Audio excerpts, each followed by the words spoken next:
This is another sign of the times. Good evening. It's one of those huge multiplex theaters. It's in this community. It's the same kind all of us go to, the same kind you can find in just about every American community, where the same thing is going to be happening this coming weekend as happened here last night. It was the midnight premiere of the movie Batman. It was a sold-out crowd, and a few minutes into the movie, what took place then will go down as one of the largest mass shootings in American history. We wanted to lead off with the latest numbers tonight, and they are absolutely staggering.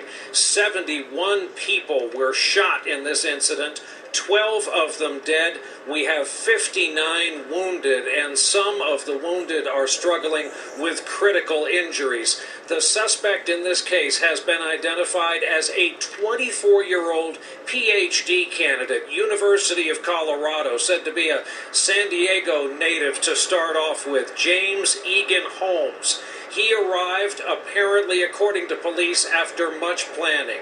He was suited out from head to toe in tactical gear, carrying multiple weapons. And imagine this, inside this state-of-the-art theater, this premiere movie, so many of the people in that theater had no other way of knowing that this wasn't somehow part of the presentation, until it was clear the gas canister he fired off was real to suppress the crowd, and the rounds coming from his weapons were real.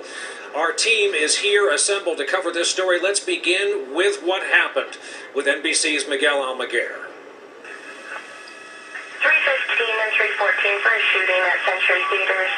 The emergency calls flooded in as hundreds rushed out. I got people running out of the theater that were shot. The victims soaked in blood, some carried out by family and friends. I got 7 down in theater 9. 7 down.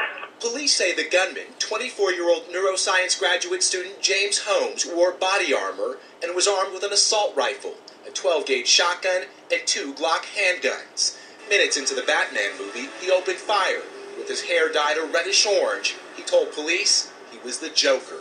71 people were shot, and that 12 are deceased. I thought I was gonna get shot. I thought there was no way in the world I was gonna get out of there without getting shot. Man. Trey Freeman and Ashanti Harris were among the 200 inside theater number 9. They thought it was a stunt. Yeah, they thought it was part of the movie, honestly. Everybody thought it was part of the show. The shooter never said a word. He looked so calm when he did it. It was, like, scary. Witnesses say he tossed what appeared to be smoke grenades. Then, pointing his weapon into the air, fired a single shot. Moviegoers dropped to the ground. Some ran for the exits. Then the suspect opened fire, spraying bullets at anyone that moved. Police found Holmes' parked car outside the back door of the sold-out theater. He surrendered without any significant incident to our officers. Tonight, detectives have no motive and say Holmes acted alone. 4 miles from the crime scene, police swarmed his apartment. His apartment is apparently booby-trapped. We could be here for hours, we could be here for days. Using a hook and ladder fire truck and a camera connected to a pole, police discovered multiple incendiary devices. Right now we're loading patients in the back of PD cars, getting them transported. Any ambush we can get would be nice. The victims were rushed to multiple hospitals, including a mother with her infant. I just grabbed my daughter and just got her out as fast as I could. 4 are members of the military. Among the dead, 24-year-old Jessica Gowie, an aspiring sportscaster.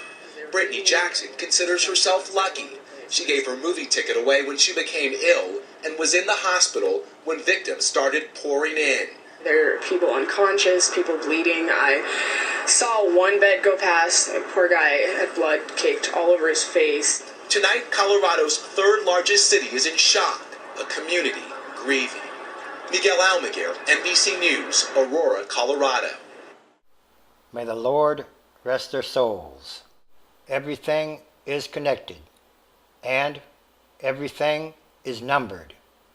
It's also about what kind of world are we leaving to the future generations?